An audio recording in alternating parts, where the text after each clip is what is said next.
Hello students, welcome to my channel. இப்போ உங்களுக்கு வந்து fourth sum explain பண்ண போறேன்.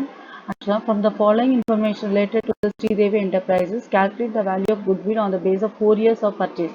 அப்போ 4 வருஷம் future இது, past இது, future 4 years of purchase of the average profit of 3 years. இந்த 3 வருஷத்துல வந்த லாபத்தை வச்சு பேஸ் பண்ணி ஃபியூச்சர்ல எவ்வளவு லாபம் வரும்ன்றது கால்குலேட் பண்றதா நம்ம calculation of goodwill. நம்ம 3 வருஷத்துல வந்த லாபத்தை பார்த்து நமக்கு நாலு அதுக்கப்புறம் வர ஃபியூச்சர்ல எவ்வளவு லாபம் கிடைக்கும் நமக்குன்னு பார்க்க தான் இதோட calculation. From the following 31st 2016, 17 and 18, 1,75,000, 1,50,000 and 2 lakh respectively. இப்போ வந்து இதுல கொஸ்டின்ல பாருங்க, நான் ரெக்கரிங் இன்கம் அப்படின்னா என்ன அப்படின்னு ஃபர்ஸ்ட் ஒரு வீடியோல நான் நல்லா கிளியரா கொடுத்துருக்கேன். திருப்பி நான் உங்களுக்கு சொல்றேன். நான் ரெக்கரிங் இன்கம் அப்படின்னா என்ன அர்த்தம்னா, இப்போ வந்து சப்போஸ் 2017ல எனக்கு ஒரு லாட்ரி டிக்கெட்ல அமௌண்ட் கிடைச்சிருக்கு. லாட்ரியில டிக்கெட் ஒரு 1 lakh கிடைச்சிருக்கு. அப்போ அவங்களுக்கு அந்த இடத்துல 1 lakh கிடைக்கும் போது என்ன ஆகும், 50,000 கிடைச்சிருக்குன்னு வச்சுக்கோங்களேன். இப்போ 2017ல எனக்கு வந்து 50,000 லாட்ரியில கிடைச்சிருக்கு எனக்கு. அப்போ அந்த லாட்ரியில கிடைக்கும் போது அந்த 1,50,000 இன்க்ரீஸ் ஆயிருக்கும் அவனுக்கு. உண்மையா பார்த்தா அவனுக்கு என்ன லாபம் கிடைச்சிருக்கும், 1 lakh தான் கிடைச்சிருக்கும். அந்த 50,000 வந்து நான் ரெக்கரிங் இன்கம் வந்திருக்கு. அவனுக்கு ஏதோ ஒரு வகையில இன்கம் வந்திருக்கு. அப்போ அந்த 50,000 லாட்ரி மூலம் கிடைச்சிருக்கு. அவருக்கு கிடைச்சிருக்கு. எப்போ கிடைச்சிருக்கு, 2017ல கிடைச்சிருக்கு. இதே லாட்ரி வந்து அமௌண்ட் வந்து 45,000 வந்து இப்போ சப்போஸ் வந்து 45,000 வந்து ஒன் செகண்ட் வளர்றேன். Hello students, welcome to my channel. இப்போ நான் வந்து உங்களுக்கு ஃபோர்த்து சம் எக்ஸ்பிளைன் பண்ணலான்னு இருக்கேன். ஃபோர்த்து சம்மில் என்னன்னா, from the following information related to the Sridevi Enterprises, calculate the value of a goodwill on the base of 4 years of purchase of 4 year of purchase of average profit of 3 years. இந்த 3 வருஷம் வந்த லாபத்தை base பண்ணி நான் ஃபியூச்சர்ல 4 வருஷத்துல எனக்கு எவ்வளவு லாபம் வரும் அப்படின்ற கணக்கு தான் நம்ம போடுறோம். 2016, 17 and 18 to 1,75,000, 1,50,000, 2 lakh respectively. இப்போ நம்ம என்ன சொல்றோம்னா, இங்க பாருங்க, non recurring income 45,000 is included in the profit of the year 2016. இப்போ நான் ரெக்கரிங் இன்கம்னா என்னது, இந்த நான் ரெக்கரிங்னா தொடர்ந்து வராத லாபம், தொடர்ந்து நமக்கு கிடைக்காது. அப்போ அவருக்கு என்ன இருக்குன்னா, 2016 அவருக்கு என்ன இருக்குன்னா 45,000 வந்து லாட்ரி டிக்கெட்ல ஏதோ ஒரு கிடைச்சிருக்கு. நான் ரெக்கரிங்னா என்னது, இப்போ நம்ம கீழே வந்து 1 லட்சம் கிடைக்குது, அதுவும் நான் ரெக்கரிங்னா தொடர்ந்து கிடைக்காதது. ரெக்கரிங்னா என்ன, நமக்கு தொடர்ந்து கிடைக்கிறது. நான் ரெக்கரிங்னா என்னது, நமக்கு ஏதோ ஒரு லக்ல நமக்கு கிடைக்கிறது, அதான் நான் ரெக்கரிங் சொல்றாங்க.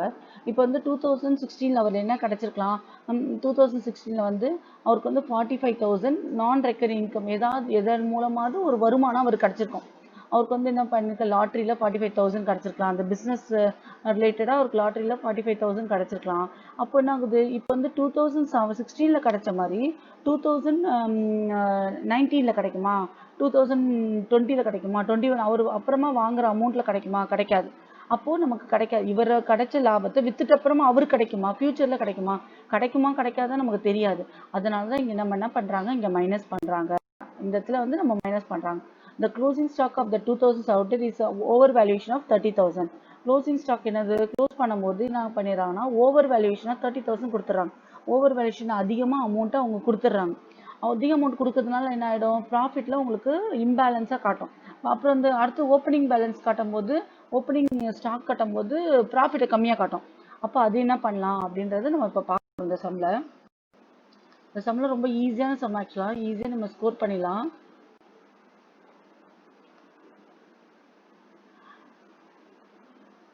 இப்போ நீங்கள் ஃபர்ஸ்ட் என்ன பண்ணுங்க, இதில் ஆக்சுவலாக வந்து இதெல்லாம் ஹைட் பண்ணிடுறேன்.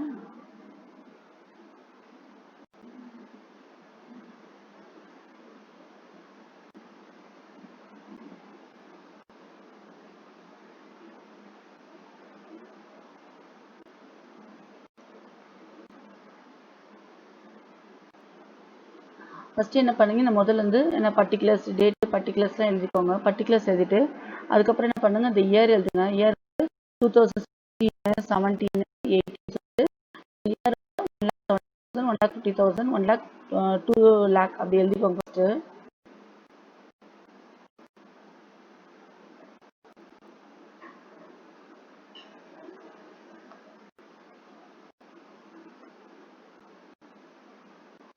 உங்கள் கொஸ்டினில் கொடுத்த மாதிரி என்ன பண்ணுவோம், 1,70,000, 1,50,000, 2,00,000 அப்படி எழுதிக்கோங்க.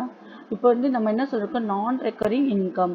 நான் ரெக்கரிங் இன்கம்னா நான் இருக்கோம் சொல்லியிருந்தேன். நான் ரெக்கரிங் இன்கம்னா என்னன்னா எப்பயாவது கிடைக்கிற வருமானம். அப்போ நீங்கள் என்ன பண்ணுங்க, லெஸ்ன்னு எழுதிக்கோங்க. அந்த இடத்துல லெஸ்ன்னு எழுதிட்டு எப்போ வந்து நான் ரெக்கரிங் இன்கம் வருது அப்படின்னு பாருங்க. ஆக்சுவலாக எப்போ வந்து நான் ரெக்கரிங் இன்கம் வருது உங்களுக்கு, லெஸ் நான் ரெக்கரிங் இன்கம்னா என்னது, 2016 அவனுக்கு இன்கம் வந்திருக்கு. அவனுக்கு 2016 வந்து இன்கம் வந்திருக்கு. இன் ஃபியூச்சரில் அவன் வித்துட்டானா, இவருங்க அவன் ஃபியூச்சரில் இதெல்லாம் தேவையில்லை, அவங்களுக்கு சும்மா எழுதி காட்டுறேன். ஃபியூச்சரில் அவன் வித்துட்டானா,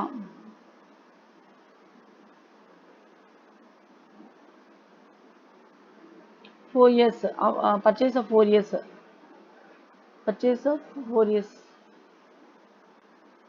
2021.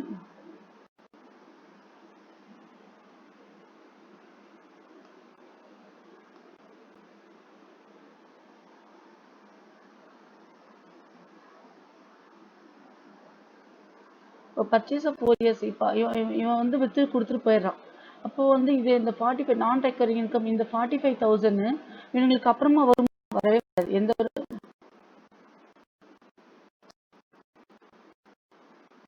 45,000 வருமா, வரவே வராது. இந்த 45,000 இவனுக்கு அப்புறமா லாபம் வரும்னு நமக்கு தெரியுமா, இல்லை வராது. ஏன்னா இது வந்து இவனுக்கு லாட்டரி சீட்ல கிடைச்சது, வித்தவனுக்கு லாட்டரி சீட்ல கிடைச்சது, இவன் வாங்கினவனுக்கு இந்த 45 லட்சம் 45,000 வருமா, வரவே வராது. அதனால நம்ம என்ன பண்றோம், வரல. அப்போ நமக்கு என்ன காட்டிடுறது, நம்மளோட ப்ராஃபிட்டை வந்து நான் முதல் ப்ராஃபிட்டை அதிகமா காட்டுது இந்த இடத்துல. அதனால நம்ம என்ன பண்றோம், இந்த வராது நான் ரெக்கர் இன்கம்ன்றனால நம்ம என்ன பண்றோம், இதை வந்து நம்ம வந்து மைனஸ் பண்றோம். இதை வந்து மைனஸ் பண்றோம். இப்போ நம்ம என்ன பண்ணுறோம், 1,00,000 எந்த வருஷத்தில் இந்த நான் ரெக்கரிங் இன்கம் இருக்கோ அதை எழுதிக்கோங்க. இதுமாதிரி ஃபர்ஸ்ட் இயர் எழுதிட்டு அப்புறம் 45,000 போடுங்க. மைனஸ் பண்ணால் 1,30,000, 1,50,000, 2,00,000. அடுத்தது over valuation of closing stock. Over valuation of closing ஸ்டாக்னா என்னன்னா, முதல்ல அவங்க என்ன ஆச்சுன்னா அவங்களுக்கு வந்து ஓவர் வேல்யூவேஷன் பண்ணிட்டாங்க. அதனால நீங்கள் லெஸ் பண்ணணும். லெஸ் பண்ணிவிட்டு இது வந்து ஞாபகம் வச்சுக்கோங்க. ஓவர் வேல்யூவேஷன் ஆஃப் க்ளோசிங் ஸ்டாக்னா எந்த வருஷத்துல அவங்க ஓவர் வேல்யூவேஷன் ஆச்சு அப்படின்னு பார்க்கணும். எந்த வருஷத்துல 2017 ஓவர் வேல்யூவேஷன் ஆச்சு. அப்போ இங்க ஓவர் வேல்யூஷன்ல இங்க மைனஸ் பண்ணிட்டு அடுத்த வருஷத்துக்கு இவங்க ஆட் பண்ணி, இந்த இதை சம்ம நீங்க நல்லா பாத்துக்கோங்க.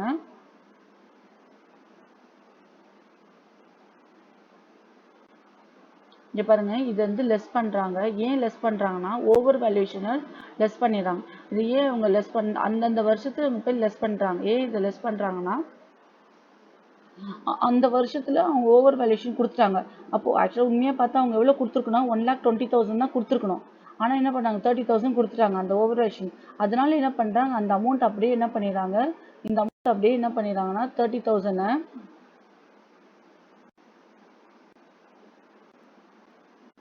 அடுத்த வருஷத்துக்கு இவங்க எடுத்துட்டு வந்துடுறாங்க.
இந்த 30,000 அவங்க என்ன பண்றாங்க, அடுத்த வருஷத்துக்கு அவங்க எடுத்து போய் காட்டிடுறாங்க.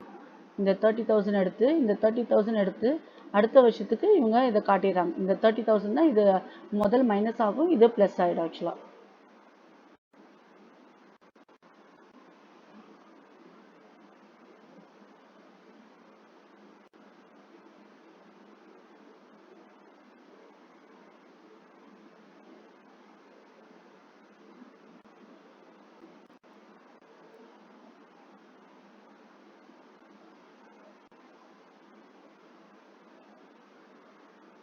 இப்போ இந்த 30,000 தான் என்ன பண்ணுறாங்க, இந்த அடுத்த வருஷத்துக்கு எடுத்துகிட்டு போயிடுறாங்களா. இப்போ வந்து இதை மைனஸ் பண்ணுவாங்க, இதை ப்ளஸ் பண்ணுவாங்க.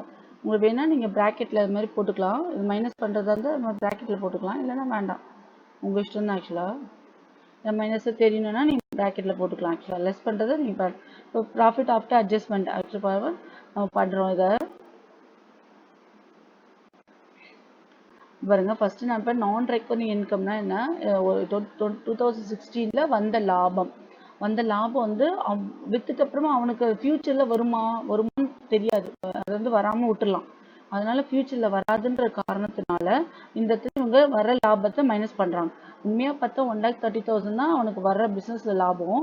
அது 40,000 இது எக்ஸ்ட்ரா லாபம்னால இவங்க என்ன பண்றாங்க, ஃபியூச்சர்லயும் வராதுன்றதுனால இதை வந்து நம்ம மைனஸ் பண்றாங்க. அடுத்து over valuation of closing stock வந்து 30,000. அப்புறம் இதை வந்து என்ன பண்ணுவோம், இதை வந்து over valuation of closing stock less பண்ணுவாங்க. அதுக்கப்புறம் add over valuation of opening stock சொல்லிட்டு 30,000ல ஆட் பண்ணிப்பாங்க. இதுதான் இதோடது. இந்த அமௌண்ட் தான் இங்கே எடுத்துகிட்டு வரேன், ஹேரோவாக தான் போட்டிருக்கேன் நான். அடுத்தது இங்கே வந்து 30,000, 1,20,000, இது வந்து 2,30,000 வரும். இப்போ இதுதான் நம்மளோட ப்ராஃபிட் ஆஃப்டர் அட்ஜஸ்ட்மெண்ட். இதுதான் நம்மளோட அட்ஜஸ்ட்மெண்ட் ஆக்சுவலாக.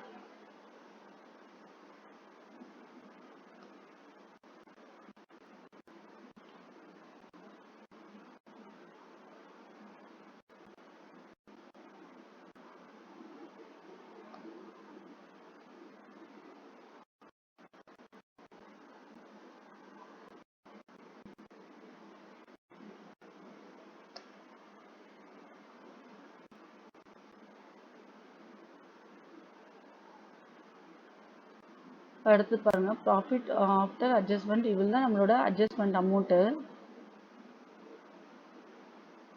இப்போ நம்ம என்ன பண்ணுறோம், இப்போ இவ்வளோ தான் நம்மளோட ஆவரேஜ் ப்ராஃபிட். இப்போ வந்து இந்த வருஷத்தில் ஆவரேஜ் ப்ராஃபிட் இதுதான் நம்ம ப்ராஃபிட், இதுதான் நம்மளோட ப்ராஃபிட், இதுதான் நம்ம வந்து உண்மையான ப்ராஃபிட். 1,30,000, 1,20,000, 3,00,000, 2,30,000 தான் நம்மளோட ப்ராஃபிட். இப்போ நம்ம என்ன பண்ண போகிறோம், average profit into number of year of purchase multiple பண்ண போகிறோம். இது ஃபஸ்ட்டே உங்களுக்கு காட்டின தெரியாதுன்றதுனால தான் ஹைட் பண்ணினேன். 1,30,000, 1,20,000, 2,30,000 divide by 3, number of year of purchase 4. இதுமாதிரி பண்ணால் வருது. உங்களுக்கு இதில் வந்து ஆக்சுவலாக வந்து இதை பாருங்கள், எந்த ஸ்டேட்மெண்ட் நம்ம எடுக்கிறோன்னா, இந்த இதில் என்ன எடுக்கிறோன்னா, past revenue not likely to be earned in the future.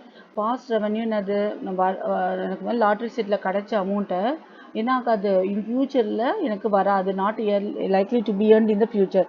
ஃபியூச்சர்லேயும் எனக்கு லாட்ரி சீட்டில் வரும்னு எனக்கு தெரியுமா, தெரியாது, வராது, வர சான்சஸ் இல்லை. அதுதான் வந்து இந்த ரெண்டாவது ஸ்டேட்மெண்ட் தான் நம்ம மைனஸ் பண்ணுறோம். ஓகேவா, உங்களுக்கு நான் இது எழுதுகிறேன். நான் recurring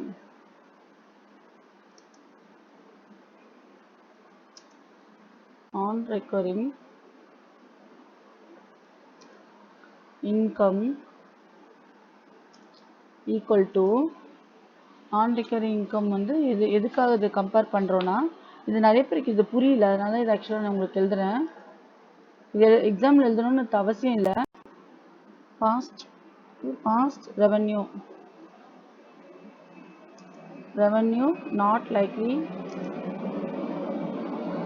likely to be earned in the future.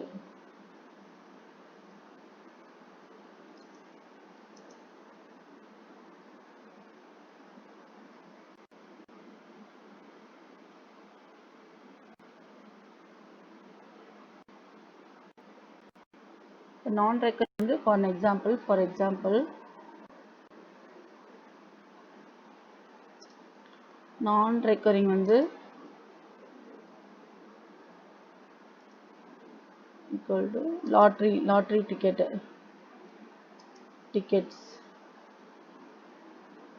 lottery price. Lottery prize ஏதாவது இருந்ததுன்னா அந்த நான் ரெக்கரிங் இன்கம் அப்படி எப்பயாவது கிடைக்கிது, அது நான் ரெக்கரிங் இன்கம். இது வந்து உங்களுக்கு எக்ஸாம் நீங்கள் எழுதணும் அவசியம் இல்லை, இது ஜஸ்ட் உங்களுக்காக, இது உங்களுக்கு தெரியணுன்றதுக்காக நான் எழுதியிருக்கேன் ஆக்சுவலாக. இதை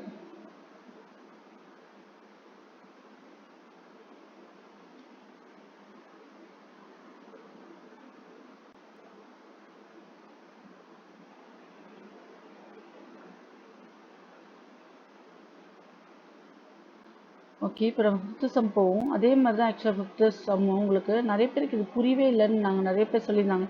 இது ஏன் மைனஸ் பண்ணுறோம், இது ஏன் ப்ளஸ் பண்ணுறோன்னு புரியல அப்படின்னு சொல்லிட்டதுனால தான் இந்த சம்மு நான் இந்த அளவுக்கு எக்ஸ்பிளைன் பண்ணுறேன் உங்களுக்கு.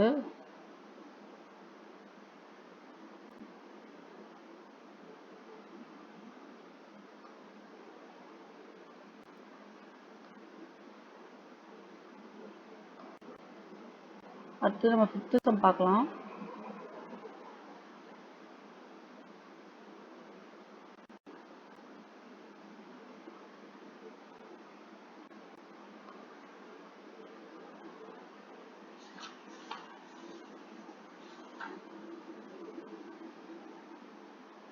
இதில் என்ன பண்ணலாம், ஆக்சுவலாக வந்து ஃபிஃப்த்து சம் வந்து the following particulars are available in respect of the business carried on by the partnership firm.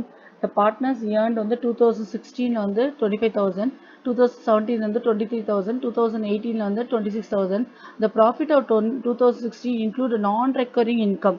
2016 வந்து இது ஒரு non-recurring income ஏற்பட்டிருக்குது. The profit of 2017 is recorded by 3,500 due to the stock discharged by fire. The stock was not incurred, but is decided to insure the stock in future. The insurance premium is estimated to 250 per annum. உங்களுக்கு கொடுத்துருக்காங்க, கொஸ்டினை கொடுத்தா அதுக்கப்புறம் ஒன்று ஆக்சுவலாக print ஆகல, நான் இது படிக்கிறேன். You are required to calculate the value of goodwill of the firm on the base of 2 years of purchase on the average profit of the last 3 years அப்படின்னு உங்களுக்கு கொஸ்டினில் புக்கில் கொடுத்துருக்காங்க. ஆக்சுவலாக இப்போ என்ன ஃபர்ஸ்ட் கொஸ்டினா ப்ராஃபிட் இயர்ன்டு 2015, 2017, 2018 நம்ம பார்த்துருக்கோம். இது வந்து பார்த்துட்டோம்.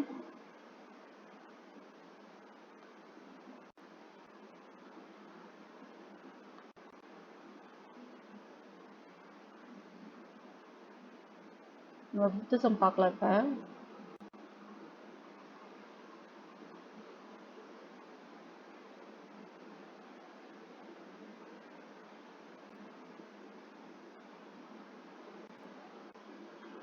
இப்போ பாருங்க 2000, இப்போ வந்து 2016, 2017 இது வந்து உங்களுக்கு சாம்பிளுக்காக நான் போடுறேன். ஆக்சுவலாக 2016, 17, 18, 16, 17, 18, 2018. இப்போ இது ஆக்சுவலாக வந்து அதுக்கப்புறம் பர்ச்சேஸ் பண்ணுறாங்க. பர்ச்சேஸ் பண்ணும்போது என்ன ஆகுது, எவ்வளோ பாஸ்ட் 2 இயர்ஸ்.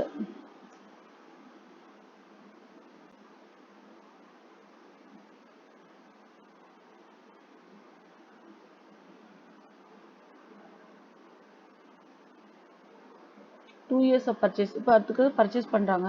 இப்போ 2 வருஷத்துக்கு கழிச்சு என்ன நடக்கும் அப்படின்னு பார்க்குறாங்க. 2 வருஷம் கழிச்சு என்ன நடக்கும் அப்படின்னு பார்க்குறாங்க.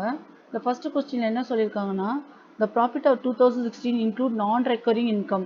2016 வந்து non-recurring income ஏற்பட்டிருக்கு. அதுக்கடுத்து என்னது, the 2017 reduced 3,000 due to the stock destroyed by fire. இதுனா அது ரெடியூஸ் ஆயிருக்கு. எவ்வளோ 3,500 ரெடியூஸ் ஆயிருக்கு, அவ்வளோதான். அடுத்த 2000 இன் ஃபியூச்சரில் வந்து அவங்க இன்சூரன்ஸ் போடுறேன்றாங்க. இன் ஃபியூச்சரில் வந்து the stock not be insured but is decided to in ஃபியூச்சரில் இவங்க ஃபியூச்சரில் இன்சூரன்ஸ் போடுறேன் அப்படின்றாங்க. அவங்க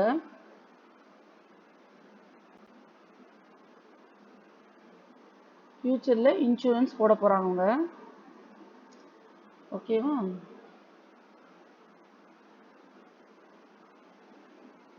இன் ஃபியூச்சரில் உங்களுக்கு ஒரு எக்ஸ்பென்சஸ் இருக்குது. ஃபியூச்சரில் ஒரு எக்ஸ்பென்சஸ் உங்களுக்கு எக்ஸ்பென்சஸ் வந்து இவங்களுக்கு வந்து எக்ஸ்பென்சஸ் ஃபியூச்சரில் இவங்க வந்து இன்சூரன்ஸ் பண்ண போகிறேன் அப்படின்னு சொல்கிறாங்க.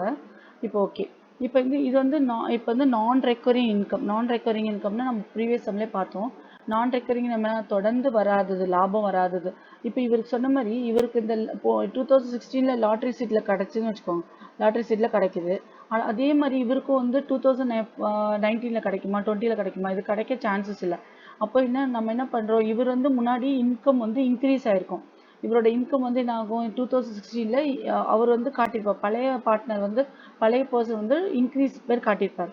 இன்க்ரீஸ் பேர் காட்டும்போது என்ன ஆகும், அவருக்கு லாபம் கிடைச்சி நமக்கு லாபம் கிடைக்கும்னு சொல்ல முடியாது. அதனால நம்ம இந்த இடத்துல மைனஸ் பண்ணுறோம். சரிங்களா? அடுத்தது வந்து இதே மாதிரி பாருங்க, இது வந்து ஆப்போசிட்டாக இருப்பாங்க. இது வந்து என்ன ஆகுது, stock destroyed by fire, abnormal loss. இப்போ எல்லாருமே சொன்ன மாதிரி இது ஆக்சுவலி இந்த இது வந்து ரொம்ப நல்லா எக்ஸ்பிளைன் பண்ணியிருக்கேன் ப்ரீவியஸ் இன்ட்ரடக்ஷன் குட்வில் ஆஃப் இன்ட்ரடக்ஷனில் போய் பாருங்கள். கண்டிப்பாக அது வந்து பேசிக் நல்லா புரியும் உங்களுக்கு. நான் இது இப்போ நான் ஃபாஸ்ட்டாக சொல்கிறதுனால புரியுதான்னு தெரியல. அதை நீங்கள் போய் லிங்க்கில் டிஸ்கிரிப்ஷன் கொடுத்துருக்கேன், அதில் போய் பாருங்கள். இப்போ நான் திருப்பி சொல்கிறேன். ஆனாலும் ஸ்டாக் டிஸ்டார்ப் பை ஃபயர்னா என்னது? பாருங்க 3500 வந்து இவனுக்கு வந்து இதாகுது. இப்போ இது சொல்கிறேன் பாருங்கள். இது வந்து 2016 அவனோட இன்கம் வந்து அதிகமாக காட்டும். எதனாலன்னா நான் ரெக்கர் இன்கம். அதனால என்ன இன்கம் எவ்வளோ காட்டுது பாருங்க. இப்போ வந்து 25,000 ஆக்சுவலாக இருந்திருக்கு. இன்கம் வந்து முன்னாடி அவருக்கு என்ன காட்டியிருக்கும்? ஆக்சுவலாக உண்மையாக ப்ராஃபிட் வந்து 22,500 தான் இருந்திருக்கும். அவரோட ப்ராஃபிட் வந்து 22,500 தான் இருந்திருக்கும். இதெல்லாம் ஏன் நம்ம கண்டுபிடிக்கிறோம்? குட்வில் வேல்யூஷன் ஆஃப் குட்வில் கண்டுபிடிக்கிறத நம்ம கண்டுபிடிக்கிறோம். இப்போ 22,500 தான் இருக்கும். அவருக்கு வந்து நான் ரெக்கர் இன்கம் லாட்ரி டிக்கெட்டில் அவருக்கு ப்ரைஸ் கிடச்சிருக்கு. அப்போ அவருக்கு என்ன ஆச்சு? அந்த வருஷத்துல 25,000 இன்க்ரீஸ் ஆயிடுச்சு, லாபம் இன்க்ரீஸ் ஆயிடுச்சு. அப்போ இவருக்கு என்ன காட்டியிருக்கும்? ப்ராஃபிட் வந்து இன்க்ரீஸாக காட்டியிருக்கும். இப்போ இது வந்து நாங்கள் இப்போ ப்ராஃபிட் வந்து இன்க்ரீஸாக இவருக்கு காட்டியிருக்கோம். இந்த லாட்ரின்னு சும்மா ஞாபகம் வச்சுக்கோங்க.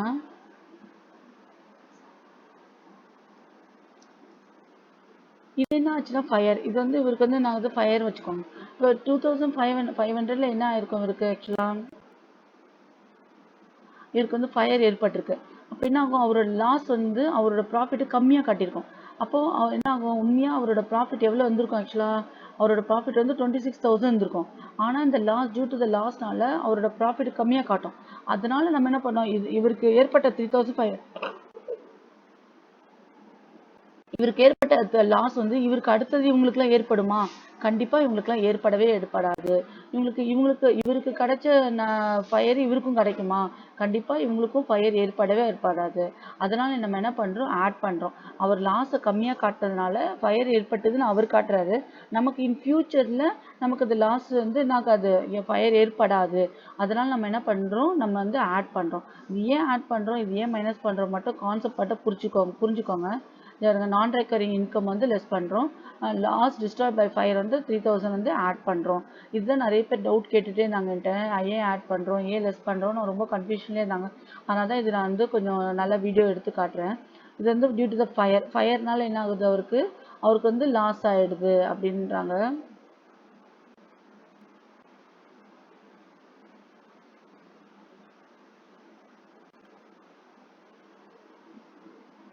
வேணா நீங்கள் ஃபயர் சும்மா இதெல்லாம் பண்ண முடியாது. ஃபயர் பிக்சர் நான் சும்மா போடுறேன்.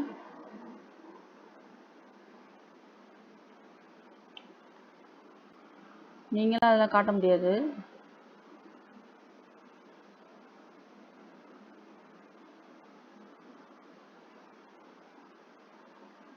சரி, அதை ஷோ பண்ண முடியல எனக்கு. அதனால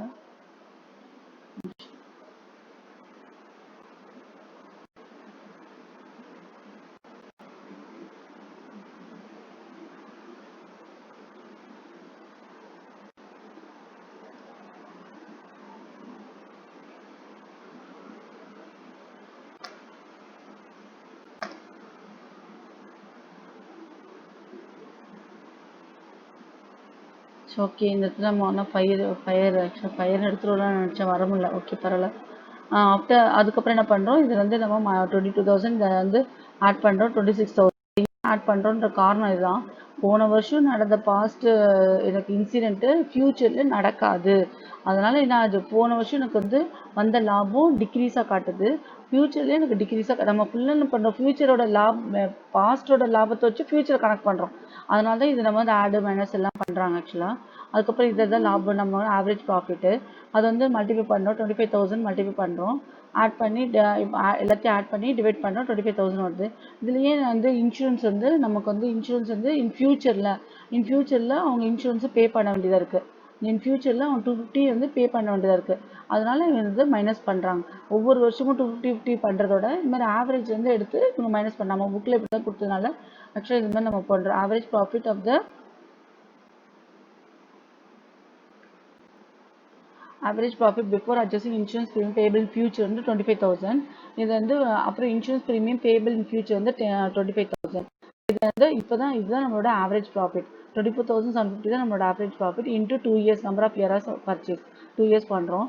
இப்போ இதில் பாருங்கள், இது வந்து நான் சொல்கிறேன். நான் ரெக்கரிங் இன்கம் எந்த கேட்டகரியில் வருதுன்னு பாருங்கள். இன்கம் ஈக்குவல் டு எந்த இதில் இந்த ஃபார்மேட்டில் என்னது அடுத்தது அடுத்தது டியூ டு ஃபயர். இது டியூ டு ஃபயர் எந்த இதில் வருதுன்னு பார்ப்போம்.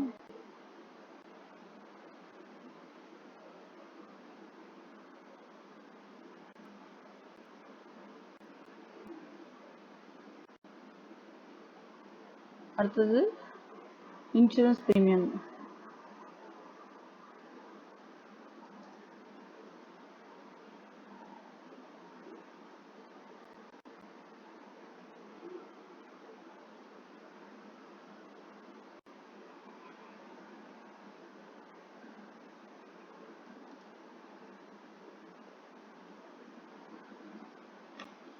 எந்த கேட்டகரியில் வருதுன்னு பார்ப்போம். இப்போ நான் ரெக்கரிங் இன்கம் நான் சொன்ன மாதிரி ஃபார்மேட்டில் பாருங்கள். இந்த ஃபார்மேட்டில் இருக்கிறத நான் ஆக்சுவலாக டைப் பண்ணி பண்ணுறேன். நான் ரெக்கரிங் இன்கம்னு என்னது? ஆக்சுவலாக நமக்கு non recurring additional expense expect be paid in the future. Additional இது வந்து நான் ரெக்கரிங் இன்கம் வந்து past revenue not likely be earned in the future. Past revenue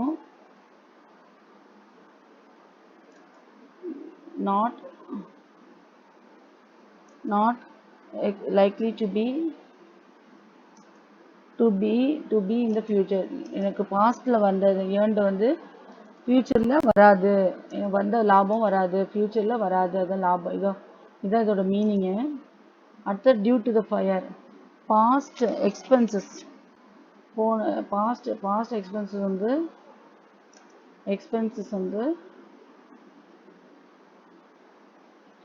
past expenses வந்து not likely to be not past expense not recorded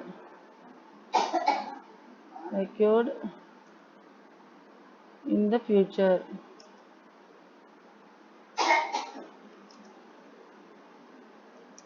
அடுத்து insurance premium. இது insurance premium வந்து additional expenses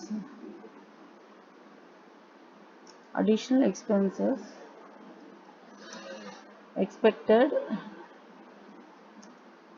to be paid in the future.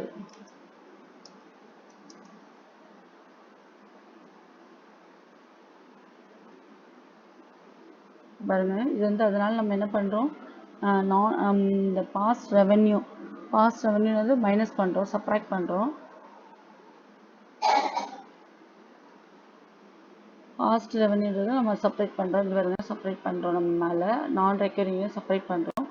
Discharge by ஃபயர்ன்றது நமக்கு என்ன பண்ணுறோம், discharge by ஃபயர்ன்றது நமக்கு வந்து due to the odd பண்ணுறோம். நமக்கு இது ஏற்படாது, அடுத்த வருஷம் ஏற்படாதுன்றதுலாம் ஆட் பண்ணுறோம். இன்சூரன்ஸ் ப்ரீமியம் வந்து இப்போ வந்து additional expense expect to be paid in future. Additional expense paid அதனால நம்ம மைனஸ் பண்ணுறோம். வந்து இன்சூரன்ஸ் பேபிள். இன்சூரன்ஸ் வந்து நம்ம எல்லா வருஷத்துக்கும் பே பண்ணுறதுனால நம்ம எல்லா வருஷத்துக்கும் பே பண்ணுறது அப்படின்னா அதை நம்ம ஆட் பண்ணி கடைசியாக எடுத்துகிட்டு வருவோம். இப்போ இன்சூரன்ஸ் பேட்னால நம்ம என்ன பண்ணுறோம், லெஸ் பண்ணுறோம்.